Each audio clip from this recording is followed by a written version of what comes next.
Sir कहीं तो भी राहुल जी ने एक ट्वीट करके ये बताया है कि ओबीसी की जनगणना हो नहीं पा रही है। केवल 7% लोग ही सेक्रेटरी लेवल पर है एससी एसटी ओबीसी में। बाकी जितने भी है वो सारे ऊपर हैं। ओबीसी की जनगणना न होने के पीछे की वजह हम लोग जानना चाहते हैं। आप क्या सोचते हैं इस बारे में? देखो, मैं आपको एक बात बता देता हूँ। राहुल जी ने जो ट्वीट किया है मैं उनका स्वागत करता हूँ सबसे पहले, मगर जनगणना क्यों नहीं हुई उसका जवाब राहुल जी को भी देना पड़ेगा।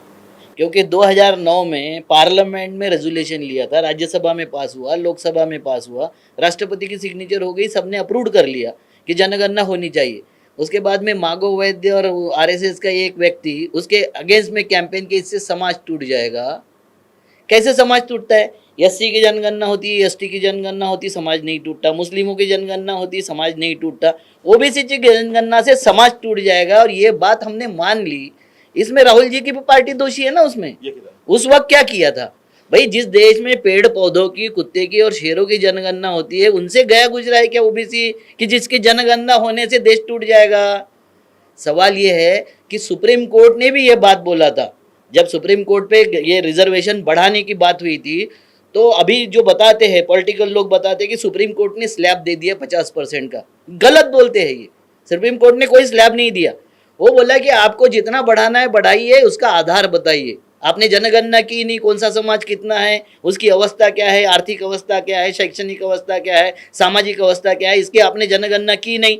31 की जनगणना आप अंग्रेजों की बताते हो, और उसके आधार पर कुछ भी आप अगर करोगे तो नहीं चलेगा। ये उसका प्रचार क्या करते हैं कि सुप्रीम कोर्ट ने बोला कि 50%। सुप्रीम कोर्ट ने उस वक्त ये बोला था कि नियम से बड़ा अपवाद नहीं हो सकता। ये शब्द बिल्कुल महत्वपूर्ण है।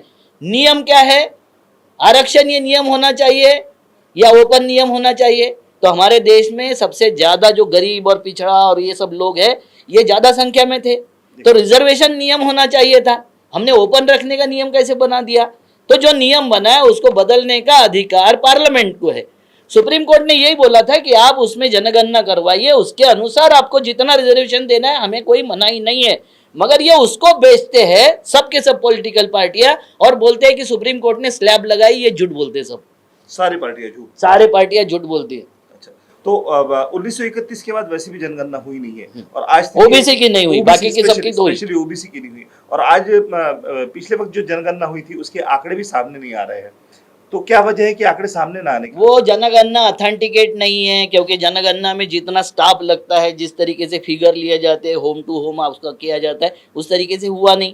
एक अलग तरीके से हो गया, जैसा अभी बीच में आ जाए। मतलब कैसे? अरे, पवार सरनेम के लोगों को एक इसमें स्लैब में डाल दो। पवार सरनेम विमुक्त जातियों में भी है, मराठों में भी है, धनगरों में भी है, सब जातियों में पवार सरनेम आता है। तो सरनेम से महाराष्ट्र में जनगणना या कहीं भी नहीं हो सकती। उसकी जो स्थिति है, सामाजिक स्थिति, उसको देखे बिना जनगणना कैसी होगी? तो आप ये ऐसे कुछ भी नियम बना दोगे जिस नियम के माध्यम से आप जनगणना करना चाहते हो, ये नहीं होगा। प्रत्यक्ष जनगणना क्यों नहीं हो रही है? तो आपको पता है जो अपर कास्ट उस पर दबा के बैठा है, उस जनगणना को जो चाहता है, आप समझ लो कि हम देश की पार्लियामेंट, देश के राष्ट्रपति से भी बड़ी सत्ता कोई तो भी इस देश में काम कर रही है। वो सत्ता कौन है? उसको ढूंढो तो आपको समझ में आएगा कि जनगणना क्यों नहीं हुई और इसका लाभ किसको हुआ। मसलन कहीं तो भी जो अपर कास्ट जिसके ऊपर आप उंगली उठा रहे हैं, वो नहीं चाहते कि जनगणना हो। 7% आदमी, जनगणना से उन्हें धोखा है। 7% आदमी अगर 51% कोटा दबा के बैठा होगा, 7 लोगों को अगर 51 रोटियां मिली होगी, तो 49 लोगों के लिए वो बाकी क्या रोटियां क्यों देगा आसानी से? सीधी बात है ना। राहुल जी को इसके बारे में भी सोचना चाहिए ना कि भैया ये क्यों नहीं हुआ, ना होने का कारण क्या है। तो आप अगर करना चाहते हो तो आप बोलिए, जाइए इलेक्शन कैंपेन में जाइए और बोलिए लोगों को। जैसा हिंदू बिल के बारे में, जब हिंदू बिल पास नहीं हुआ, कांग्रेस पास नहीं कर रही थी, तो नेहरू ने 52 के इलेक्शन में हिंदू बिल पर वोट मांगा था कि मैं हिंदू बिल लाना चाहता हूं, हिंदू कोड बिल लाना चाहता हूं। जो बाबा साहब आम्बेडकर जी चाहते हैं वो उस वक्त नहीं कर सके, नेहरू की इच्छा होते हुए भी वो नहीं कर सके बाबा साहब। तो उन्होंने कैंपेन किया और 52 को वोट मांगा, और वोट मांगने के बाद उन्होंने हिंदू बिल लाया। वैसे राहुल जी जाए जनता के पास में, बोले कि मैं जनगणना करवाऊंगा और जनगणना के अनुसार जिसकी जितनी संख्या है उतना आरक्षण मैं करवाऊंगा या उतने लाभ उनको दूंगा। आज क्या हो रहा है मालूम है क्या?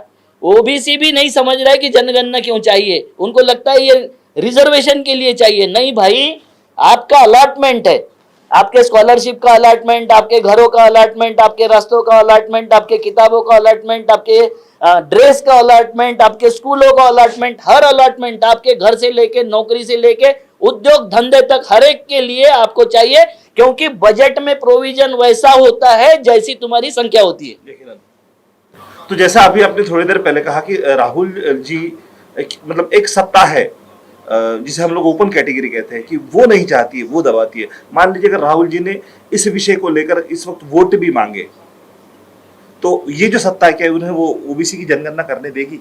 बिल्कुल करने देगी। नीतीश कुमार कर रहे हैं, किसने रोका उनको? वो सत्ता को वहां सरेंडर होना पड़ा उनके साथ में, चाहे वो सरकार रीशफल हो गई मगर वो साथ में थे, जो दबाने वाले थे वो साथ में थे, तब भी जनगणना के पीछे खड़ा होना पड़ा।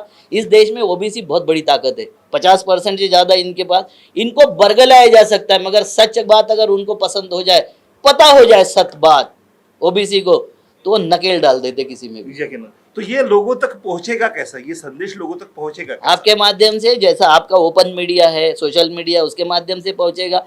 गोदी मीडिया तो नहीं पहुंचाएगा, क्योंकि वो मीडिया किसके गोद में खेल रहा है वो आपको पता है, वो नहीं पहुंचाएगा, आपकी जिम्मेवारी है। बहुत बहुत शुक्रिया।